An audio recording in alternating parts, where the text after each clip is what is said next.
आज आपके साथ मूली के पराठे की खस्ता और करारी रेसिपी शेयर करूंगी और बिल्कुल न्यू ट्रिक के साथ। अक्सर मूलियों में पानी रह जाता है और पराठा फट जाता है। आपने इस रेसिपी को स्किप नहीं करना। इस रेसिपी में आपको सारी ट्रिक बताऊंगी। रेसिपी अच्छी लगे तो मेरे चैनल को सब्सक्राइब करें। बिस्मिल्लाहिर्रहमानिर्रहीम। अस्सलाम वालेकुम। सबसे पहले हम एक बर्तन लेंगे तो इसमें हाफ़ कप मैदा शामिल करेंगे। मैदा शामिल करने के बाद इसमें हाफ़ कप मैंने आटा लिया है। आप चाहे तो सिंपल आटा भी 1 कप ले सकते हैं।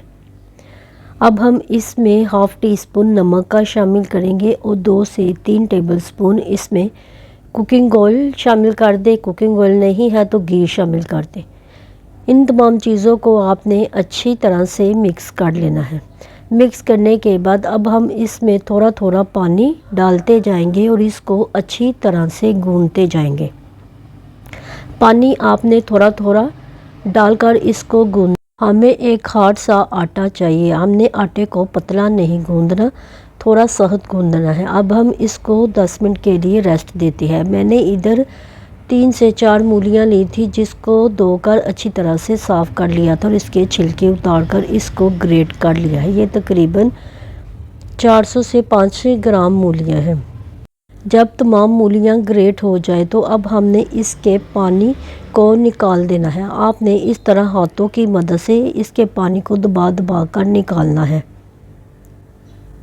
जब आप तमाम पानी खुश्क कर दें तो अब हम इसको एक साइड पे रखते हैं। अब हम एक पैन लेंगे। इसमें 2 से 3 टेबलस्पून आपने कुकिंग ऑयल शामिल करना है। कुकिंग ऑयल गर्म हो जाए तो इसमें 1 टेबलस्पून अदरक लहसुन का पेस्ट शामिल कर दें।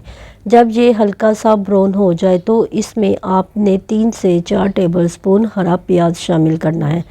आप चाहें तो दूसरा प्याज भी इस्तेमाल कर सकते हैं, लेकिन हरा प्याज से इसका टेस्ट बहुत ही अच्छा आएगा। जब थोड़ा सा इसको सोते कर ले तो इसमें अब ग्रेट की हुई मूलियाँ शामिल कर दें। जब तमाम मूलियाँ इसमें शामिल कर दें तो आपने इसको अच्छी तरह से मिक्स कर देना है। अच्छी तरह से मिक्स करने के बाद अब हम इसमें कुछ स्पाइस ऐड करेंगे। इसमें नमक 1 टेबलस्पून, लाल मिर्च का पाउडर हाफ़ टेबलस्पून, हल्दी हाफ़ टेबलस्पून, ज़ीरा पाउडर हाफ़ टेबलस्पून और सूखा धनिया हाफ़ टेबलस्पून। इन तमाम चीज़ों को डालकर आपने इसको अच्छी तरह से मिक्स कर लेना है। नमक मिर्च आप अपने टेस्ट के मुताबिक ऐड कर सकते हैं। इसमें हरी मिर्च भी ऐड कर सकते हैं, लेकिन मैं बच्चों के लिए बना रही हूँ इसलिए मैंने हरी मिर्च का इस्तेमाल नहीं किया। आपने इसको अच्छी तरह से ड्राई कर लेना है। इसको 15 से 20 मिनट लगेंगे कि इसका पानी खुश्क हो जाएगा। अब हम इसमें 3 से 4 टेबलस्पून हरा धनिया शामिल करेंगे। इसको बहुत ही ज़्यादा टाइम लगता है इसका पानी खुश्क करने में। अगर थोड़ा सा पानी रह भी जाए तो इसमें आप 1 टेबलस्पून कॉर्नफ्लोर शामिल कर दें, जिससे इसकी बहुत ही अच्छी तरह से बाइंडिंग हो जाएगी। इसको अब हम ठंडा करने के लिए रखते हैं और अब हम एक रोटी का पेड़ा बनाएंगे। रोटी का पेड़ा बनाने के बाद अब हम इसकी एक रोटी बेलेंगे। आपने एक नॉर्मल साइज़ की रोटी बेल लेनी है। जब आप रोटी को अच्छी तरह से बेल लें तो हमारा मिक्सर भी ठंडा हो चुका है। ठंडा होकर इसकी कुछ कंसिस्टेंसी इस तरह से होगी। इसमें मैंने 1 टेबलस्पून कॉर्नफ्लोर शामिल किया था ताकि इसका पानी बिल्कुल खुश्क हो जाए। अब हम इस मिक्सर को 2 से 3 टेबलस्पून दरमियान में रखेंगे। आपने मिक्सर रखने के बाद इसको अच्छी तरह से इसका एक गोल सा पेड़ा बना लेना है। जब इसको अच्छी तरह से गोल कर ले तो एक कटर लेंगे। कटर की मदद से आपने इसको इस तरह कट लगा देने हैं। अगर आपके पास ये पिज़्ज़ा कटर नहीं है तो आप छुरी की मदद से भी इसके कट इस तरह लगा सकते हैं। जब इस तरह आप तमाम कट लगा दें तो अब आपने एक एक करके रोटी की ये साइड को उठाना है और इसके ऊपर इस तरह फोल्ड कर देना है। तमाम को फोल्ड करने के बाद जो सबसे आखिरी है इसको आपने दूसरी तरफ फोल्ड कर देना है और इसका एक पेड़ा सा बना लेना है। पेड़ा बनाने के बाद अब हमने इसको दोबारा बेलना है।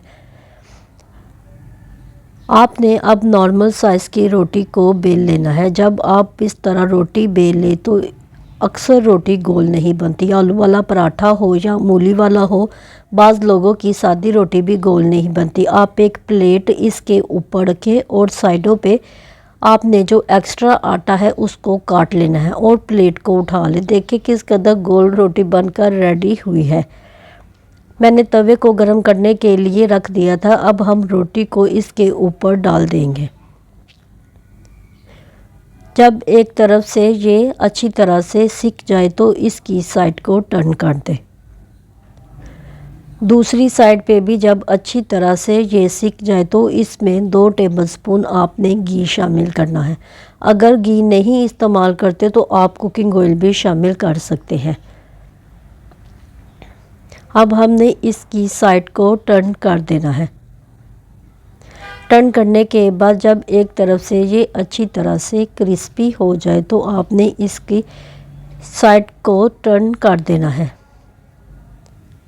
टर्न करने के बाद अब हमने इसको अच्छी तरह से दूसरी तरफ भी पका लेना है और इसमें अब 1 से 2 टेबलस्पून घी शामिल करेंगे। जब आपने पराठे को क्रिस्पी बनाना हो तो घी या ऑयल ज़्यादा लगता है। आपने दोनों तरफ से इसको अच्छी तरह से पका लेना है।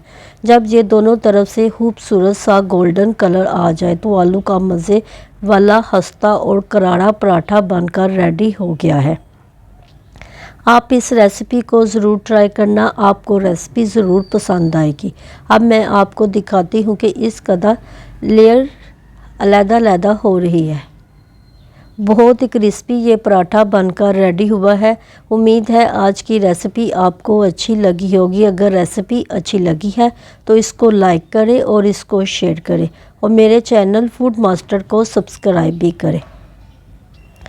आप अपने बच्चों को लंच बॉक्स में भी इसको बनाकर दे सकते हैं। अपना बहुत सारा ख्याल रखिएगा और मुझे दुआओं में याद रखिएगा। मिलते हैं नई रेसिपी के साथ। अल्लाह हाफिज़।